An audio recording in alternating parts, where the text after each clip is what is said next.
इस कार्यक्रम के पुण्यार्जक हैं श्री रतन लाल, श्रीमती कमला देवी, श्री प्रदीप कुमार, श्रीमती वर्षा जैन। प्रसिद्धि तुभ्यम। फर्म प्रज्ञा फिलिंग स्टेशन, रतन लाल, मीठा लाल, नौगामा जिला, बांसवाड़ा, राजस्थान।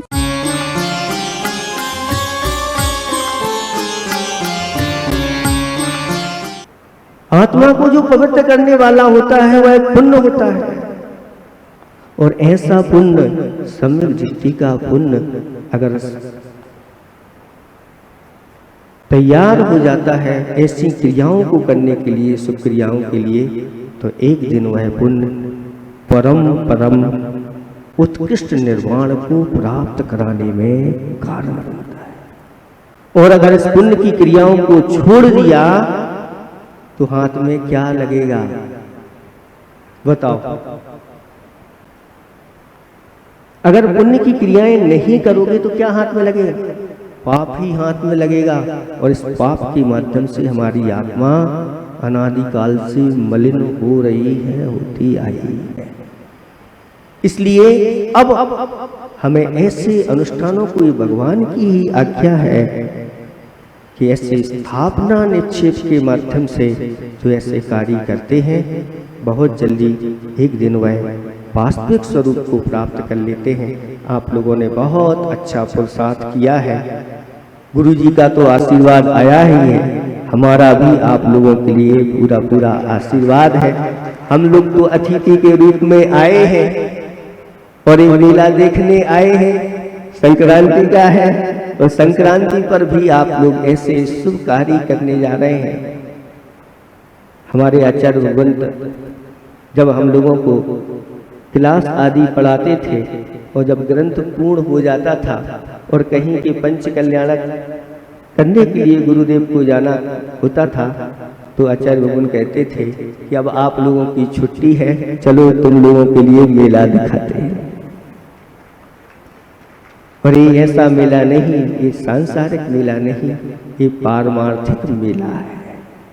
और जो इस मेले में शामिल होते हैं वह एक दिन परमार्थ स्वरूप अपने आत्म तत्व को प्राप्त कर लेते हैं। इसलिए इसको सिर्फ मनोरंजन में नहीं, इसके लिए तो अपना आत्मरंजन का एक कार्य है और सब चीजें आपको देखने को मिलेगी। ऐसी उन भावनाएं, ऐसी ये भावनाएं होती हैं कि फिर कुछ करने की आवश्यकता नहीं, सब कुछ करने वाले हाथ जोड़े हुए खड़े रहते हैं। सबको चिंता होती है ये कार्य करना है, उन्हें कुछ नहीं करना होता, उन्होंने तो पूर्व में कर लिया और उसका परिणाम स्वरूप है ये आपको। समय बहुत हो गया है, आज इतना ही हम पर्याप्त समझते हैं। आगे जाकर के आपको और सारी जानकारी मिलती चली जाएंगी। आप सब लोग मन बना लें कि इस कार्यक्रम में जो भैया जी ने अभी बताया है कि एक और वहाँ पर ऐसे ही नींव डाली जा रही है जो बहुत छोटी राशि में भी एक बहुत बड़ा आप लोगों के लिए ये अवसर मिल रहा है। और अन्य क्षेत्र होते तो ये बहुत बड़ी राशि भी हो सकती थी, लेकिन छोटी सी राशि में एक बहुत बड़ा कार्य करने जा रहे हैं। और अभी विधवा स्त्री की बहनों ने जो आप लोगों के लिए यहाँ पर विधवा स्त्री के बारे में बताया। हम तो ये मानते हैं कि आज ऐसे कलियुग में, कली काल में, जहाँ स्कूलों की दशा, कॉलेजों की दशा कैसी है, पढ़ाने वाले कैसे हैं, उनके आचरण कैसे हैं और पढ़ने वालों की क्या स्थिति है, ऐसे इस कली काल में भी गुरुदेव के आशीर्वाद से जो आपकी बच्चियों को पढ़ाने वाली, जिन्होंने आजीवन ब्रह्मचर्य व्रत आचार्य भगवंत से धारण किया और साथ साथ में जिन्होंने व्रतों को अंगीकार किया, व्रतों की वाणी से लगे, अपने को भी सुरक्षित रखे हुए हैं और आपकी बालिकाओं को सुरक्षित करने के लिए तत्पर है। आचार्य भगवंत की इतनी बड़ी उदारता कि अपनी शिष्याओं को आप लोगों की बच्चियों के उद्धार के लिए लगा दिया और वो भी समर्पित होकर के गुरुदेव की जो आज्ञा है वह स्वीकार। धर्म स्नेही भवात्माओं, मुझे तो ऐसा लग रहा है कि आचार्य भगवंत ये विराजमान है। ऐसा क्यों? क्योंकि आचार्य भगवंत वहाँ होते हुए भी उनका मन यहाँ पर है। कहते हैं कि ऐसा होता है गुरुवर का आशीर्वाद कि उजड़ा हुआ वीरान भी हो जाता है आबाद।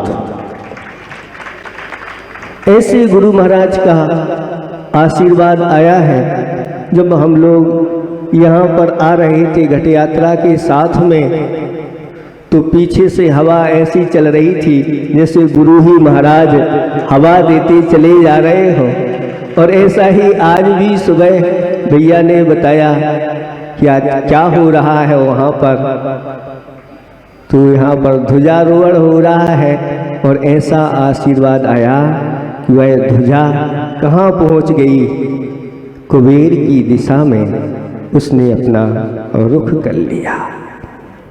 आचार्य भगवंत ने पंच महागुरु भक्ति लिखते हुए कहा कि समदर्शन के दीपक द्वारा सदा प्रकाशित बोध सुधारा, साधु चरित्र की ध्वजा कहाते, दे दे मुझको छाया ताते। इस 9 देवता हुआ करते हैं। 9 देवता में पंच परमेष्ठी, जिन धर्म, जिनागम, जिन चैत और जिन चैत्यालय, ये 9 देवता होते हैं।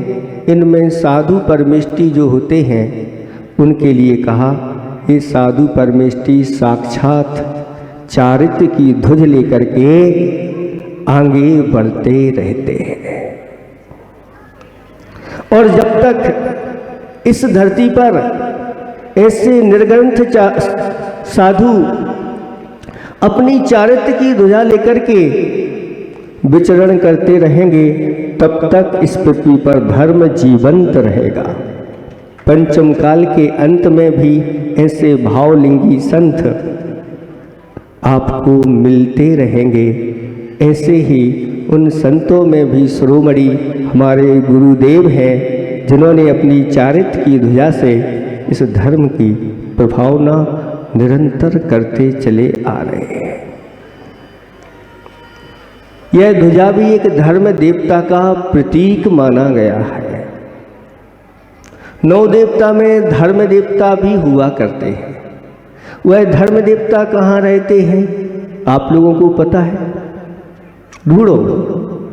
पंच परमेष्ठी तो आप जानते ही हैं, जिन चैत्य भी जानते हैं, चैत्यालय भी जानते हैं और जिनागम भी जानते हैं। जिन धर्म कहाँ रहता है? तो कहते हैं न धर्मो धार्मिकैर बिना, क्योंकि यह धर्म जो रत्नत्रय रूप धर्म है, यह धर्मात्माओं के अंदर ही पाया जाता है। इनको इसका दर्शन करना है तो इन रत्नत्रयधारी मुनिराजों के अंदर करो। किसी कवि ने अपनी भावनाएं प्रकट की। उस समय उनके लिए ऐसे मुनिराजों के दर्शन नहीं होते थे, बीच में अभाव हो गया। आप लोग बहुत पुण्यशाली हैं, आप लोगों के लिए ऐसे निर्ग्रंथ मुनिराजों के दर्शन मिल रहे हैं। और उन्होंने अपने भावना लिखी कि साधु के दर्शन कहीं पाता नहीं, दिल दुखी है दुख सहा जाता नहीं। ऐसे दुखी रहते थे सम्यक दृष्टि, ऐसे विद्वान पंडित जिन्होंने अनेक ग्रंथों की रचनाएं की, आगम के अनुरूप की, और वह अपनी वेदना प्रकट कर रहे हैं कि साधु के दर्शन कहीं पाता नहीं, दिल दुखी है दुख सहा जाता नहीं। धर्म की चर्चा जिनसे थी जाओ वजह, अब धर्म ढूंढे नजर आता नहीं। जीवन की किश्ती भंवर में फंस गई, अब तारक बिन कभी तरा जाता नहीं। क्या भावना रखते हैं? भावना तो उनकी ऐसी है कि मैं भी साधु बनूं, जी में आता है कि मैं भी साधु बनूं, लेकिन कभी साधु बिन कभी साधु बना जाता नहीं, क्योंकि साधु ही जो ऐसे आचार्य पद को प्राप्त हो जाते हैं, जब संस्कार डालते हैं तो अनेक साधु आप लोगों के सामने आ जाते हैं। अभी भावना लोग रख रहे थे, महाराज इस तरफ भी पधारो, अहमदाबाद की ओर भी आप। तो हमने इनसे कहा कि अब रास्ता खुल गया है और माता जी का आप लोगों को बहुत बड़ा लाभ मिल गया है। अब गुरुदेव की कृपा आप लोगों के ऊपर बरसती रहेगी, आप पुरुषार्थ करते रहो। कहते हैं पुरुषार्थी व्यक्ति अपना भाग्य स्वयं वह रच लेता है। इसलिए 4 पुरुषार्थों में सबसे पहले धर्म पुरुषार्थ को रखा। जो व्यक्ति धर्म पुरुषार्थ के साथ अपने और अन्य पुरुषार्थों को करता है, कहते हैं वह दुर्गति का पात्र नहीं होता और अंत में जाकर के चतुर्थ मोक्ष रूपी पुरुषार्थ को भी वह कर लेता है। तो ये ध्वजा हमारे लिए धर्म देवता का प्रतीक है, रत्नत्रय का प्रतीक है। इसमें मूल भी है, डंडा भी है और ध्वजा है। मूल क्या है?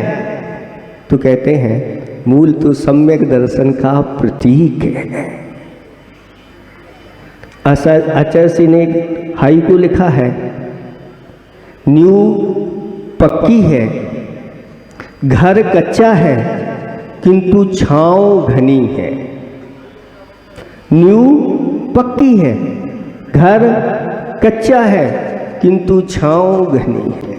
इसका अर्थ है कि नींव यानी सम्यक दर्शन अगर आपका पक्का है, भली ज्ञान आपको ज़्यादा नहीं है, सिर्फ इतना ही ज्ञान है कि हमें अपना श्रावक कापन किस प्रकार पालन करना है अथवा श्रवण के योग्य क्या चर्या होती है, इतना भी कर्मात ज्ञान है, तो आचार्य भगवान कहते हैं छांव घनी है।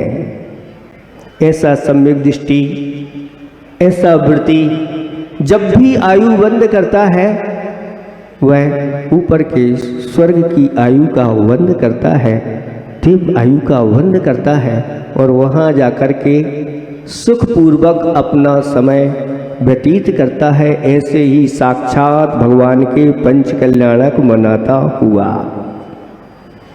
असंख्यात वर्षों की आयु वहाँ पर होती है और कितने पंच कल्याणक मनाने के लिए साक्षात मिलते हैं, कहना ही क्या है। ऐसी सुखपूर्वक छाँव में रहता हुआ फिर यहाँ पर आता है और उसके लिए सभी प्रकार की अनुकूलताएं मिल जाती हैं, सुद्रव्य, सुक्षेत्र, सुकाल और सुभाव, और पुरुषार्थ करता है तो वह भी भगवत पद को एक दिन प्राप्त कर लेता है।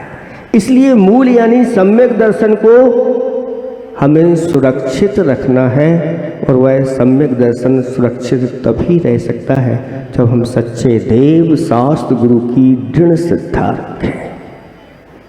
कहीं भय से, कहीं स्नेह से, कहीं लोभ से हम वीतरागी भगवान को छोड़ करके और अन्यत्र इस प्रकार से करने लगते हैं तो आचार्य भगवान कहते हैं हमारे सम्यक दर्शन में फिर दोष लग जाते हैं।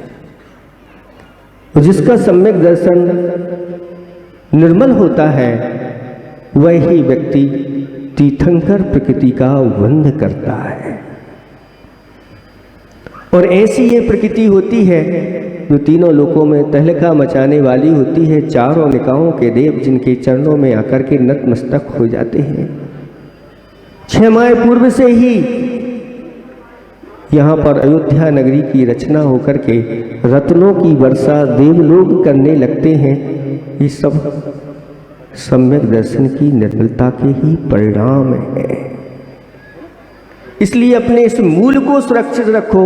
और ये डंडा सम्यक ज्ञान का प्रतीक है और ध्वजा चारित्र का प्रतीक है। चलती हुई, हिलती हुई, लहराती हुई वह ध्वजा, ऐसा यह रत्नत्रय का प्रतीक ध्वज दंड होता है वो कहते हैं कि जो ऐसे महान महोत्सव में ध्वजारोहण करता होता है वह अगुआ होकर के उसकी प्रथम भूमिका के रूप में सबसे पहले ध्वजारोहण करता है तो उसका यश सर्वत्र फैल जाता है और जहाँ भी जाता है वह प्रधान पदों को प्राप्त करता है।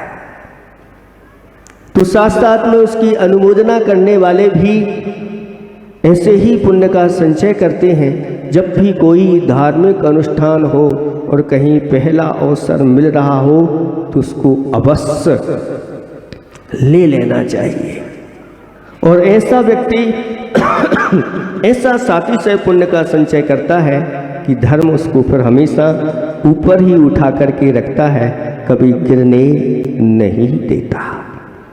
इसलिए कहा है कि ये तीन चीज़ें हैं, एक झंडा है, एक डंडा है और एक उसकी नींव है।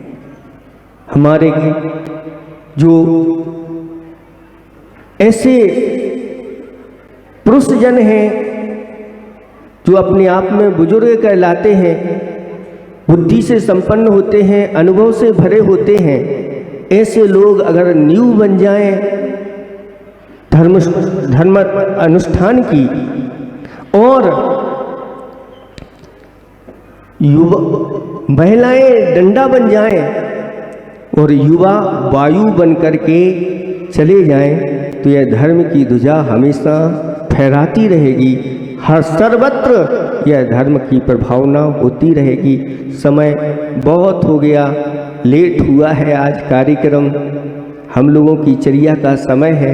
इतना ही हम आज पर्याप्त समझते हैं कि इस नींव को पक्की रखना। और अगर ये नींव आपकी पक्की है, वीतराग प्रभु की आराधना अगर आप निरंतर करते हैं, ऐसे निर्ग्रंथों की आराधना निरंतर चलती है, भगवान की वाणी को आप आत्मसात करते हैं और दृढ़ श्रद्धा अगर आपकी है तो बस कहते हैं कि एक बार भी अगर ये अंतर्मूर्त के लिए सम्यक दर्शन की प्राप्ति हो जाती है, इतना प्रभाव इसका पड़ता है, हमारा अनंत संसार छेदन होकर के मात्र चुल्लू हर बचता है। इसका अर्थ मात्र अर्ध पुद्गल परावर्तन काल के अंदर उस व्यक्ति को मोक्ष की प्राप्ति हो जाती है। और ये अनुष्ठान पंचकल्याणक का अनुष्ठान सम्यक दर्शन की वृद्धि में कारण होता है, सम्यक दर्शन की प्राप्ति में कारण होता है। साथ साथ में धर्म की वृद्धि इसके माध्यम से होती है और लोग अपने धन का भी सही सही सदुपयोग कर लेते हैं। ऐसा यह पंचकल्याणक महामहोत्सव जो क्षेत्र के जीर्णोद्धार रूप में क्षेत्र की वृद्धि के लिए हो रहा है, तो इसमें आप लोगों को चूकना नहीं है, इस अवसर का लाभ उठा लेना। कहते हैं कि जो अवसर पर दान दिया जाता है वह अनर्घ हो जाता है, यानी उसकी कोई मूल अगर आंकना चाहे, उसके पुण्य के बारे में अगर कोई वर्णन करना चाहे तो कर नहीं सकता। ऐसे अवसर हैं, इन अवसर पर आप अपनी उदारता के साथ और इसके साथ यहाँ पर अपना सहयोग प्रदान करें। इतना ही हम पर्याप्त समझते हैं। अहिंसा परमो धर्म की।